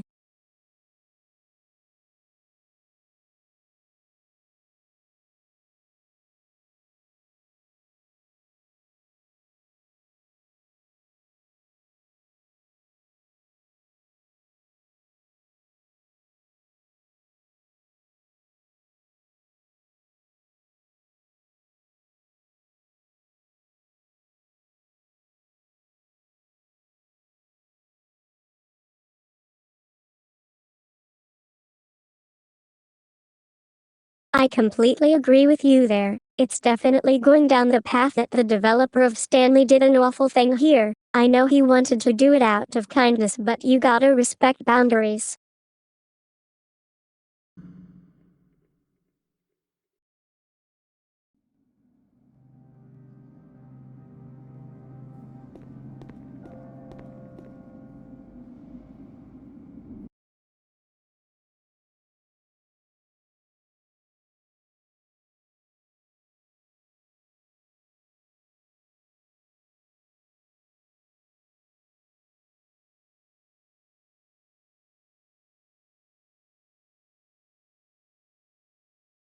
Telling me that I'm good. Always more.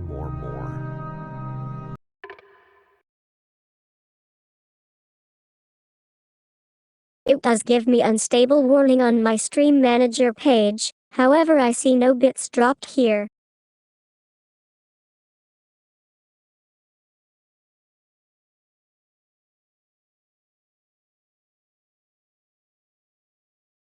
So might be. That sucks. Hopefully it fixes itself, Steve.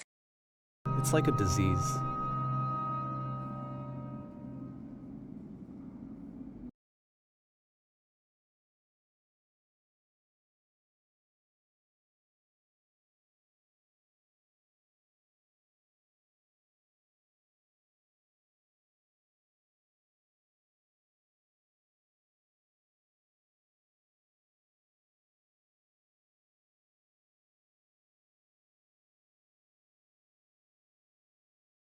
Yep, I agree. He should have asked permission even though I'm certain he would never have received an answer. But sometimes you just gotta accept that. It's not on you. This is on them.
How odd, I'm not seeing the game capture window. How did I get rid of that?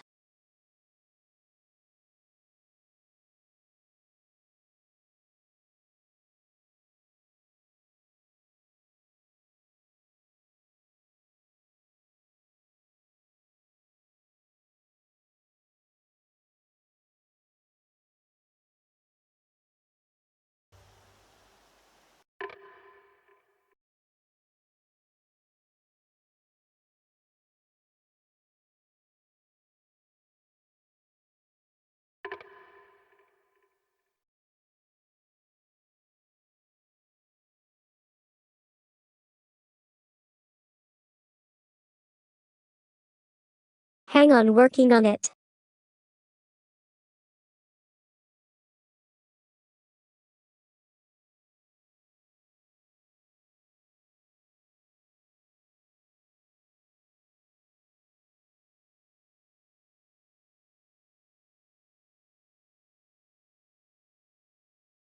Here we go, that was odd, haha.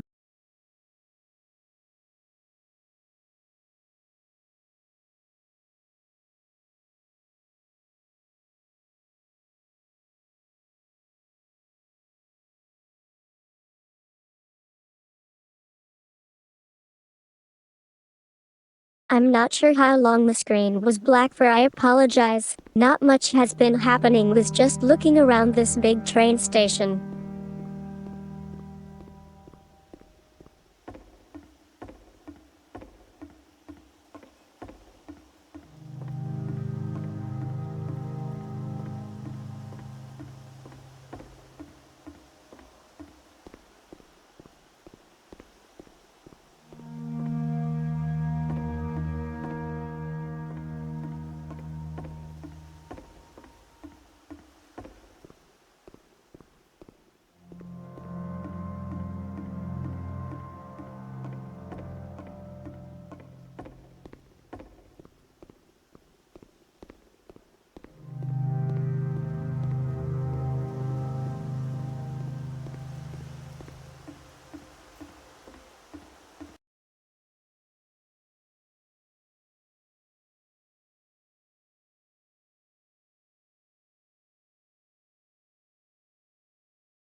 I'm super good at missing the obvious, lol.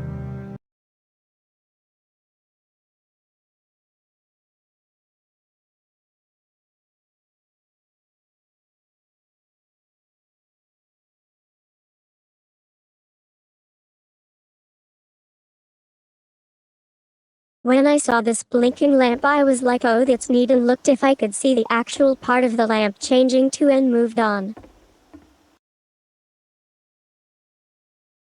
So never looked here, haha.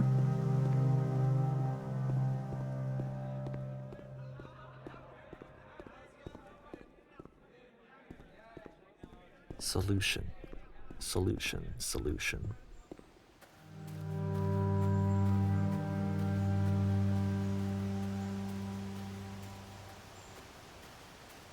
I guess if someone had told me ahead of time that he just really enjoyed making prison games, maybe I wouldn't have thought he was so desperate. I wouldn't have told so many people that he was depressed.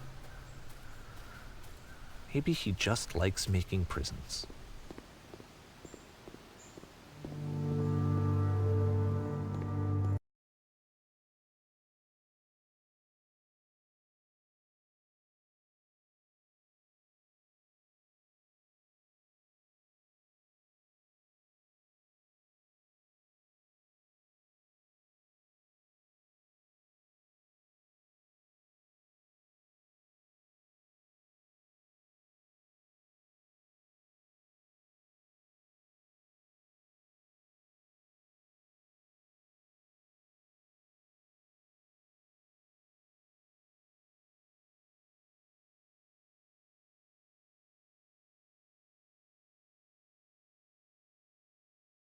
I see creations in any form. Video games, writing, or the like is a way of expression, doesn't have to be directly connected to yourself as a person, so I feel he should have considered it his way of expressing himself more than a cry for help.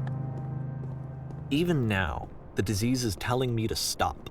Don't show people what a shitty person you are. They'll hate you.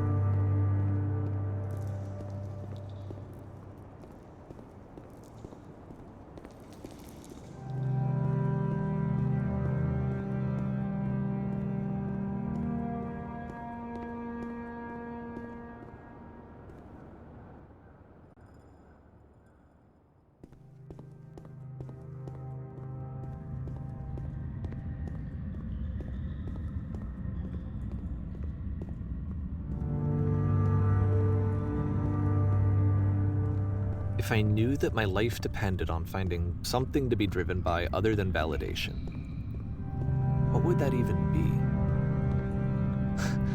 It's strange, but the thought of not being driven by external validation is unthinkable. Like, I actually cannot conceive of what that would be like.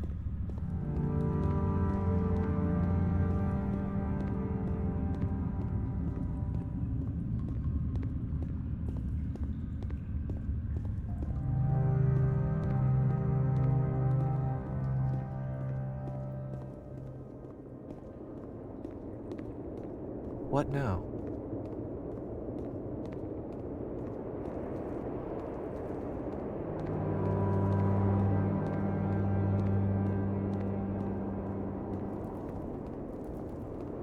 I think I need to go.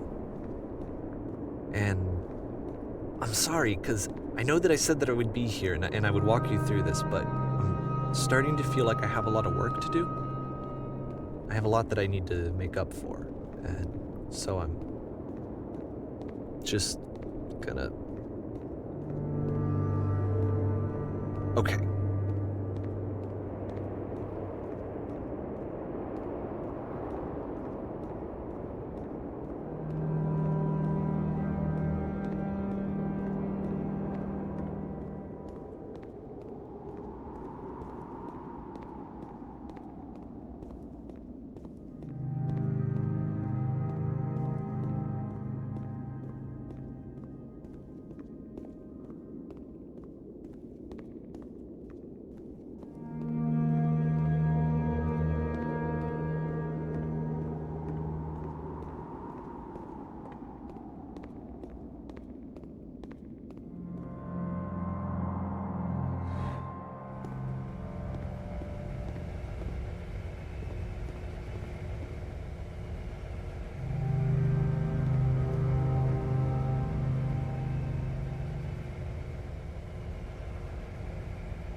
I love it started as a way to think of his friend's mental state, and now it's more about the creator of Stanley's mental state instead.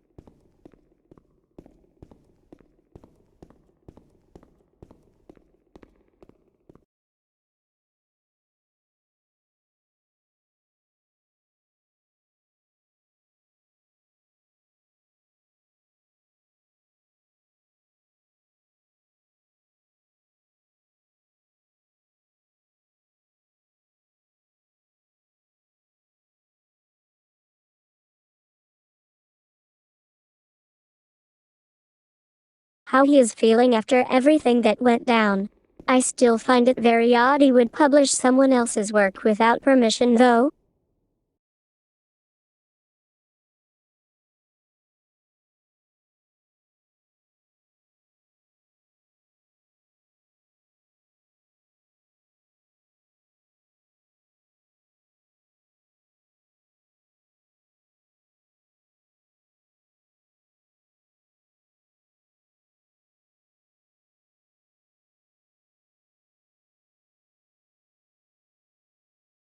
Also, this thing goes back to one of his friend's earlier games with a portal where you had to sacrifice yourself. His friend had a glitch where it made you levitate instead of killing you here, haha.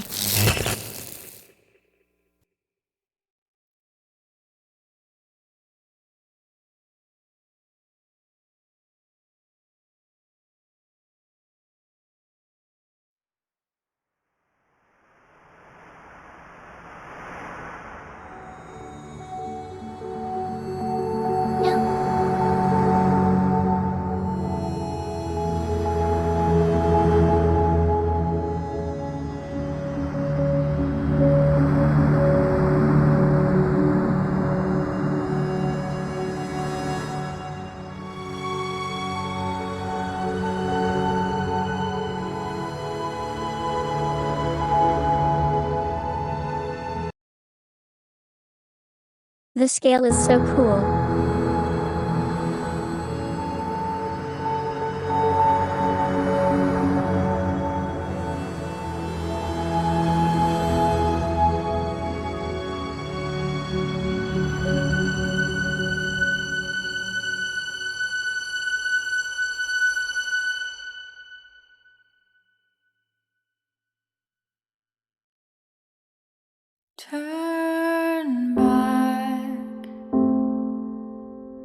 Turn back from this cave. You said, let me prove that I'm brave. Let me keep going. But the cave goes for miles and miles and miles,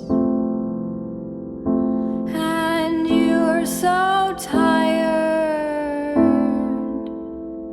but I know that you're strong, so turn back, turn back.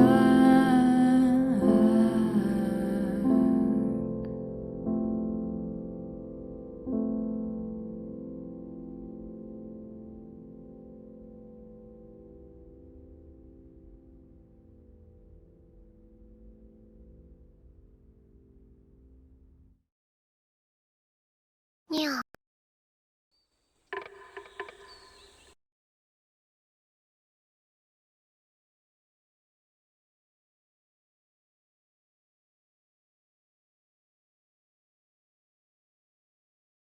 Okay, I guess that was it. Definitely quite short. Wanted to send a message.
Definitely not what I expected. I suspected it would have been similar to Stanley Parable in a sense, but was still interesting. It's a bit bittersweet, as I do not like the idea this again was published without permission, even if you did it with kind intentions.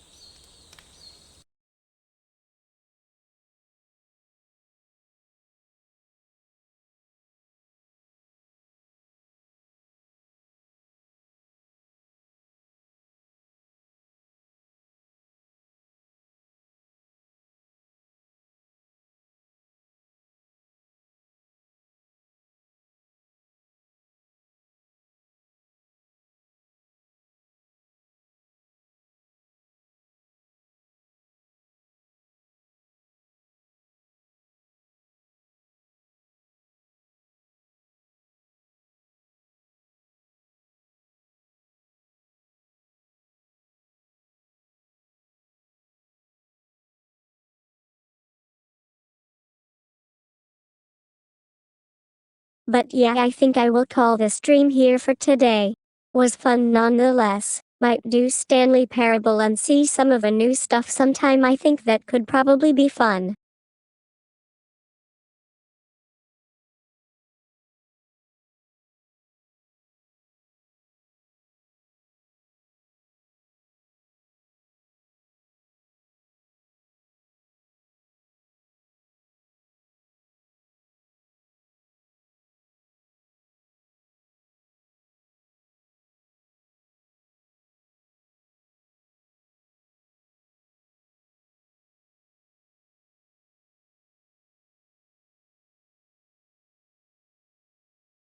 I do want to shout out I made a Discord in case you wanna suggest other cool games, or just wanna discuss what's going on. With that said, we'll wish you a wonderful day if you pop by the stream or enjoyed the VOD.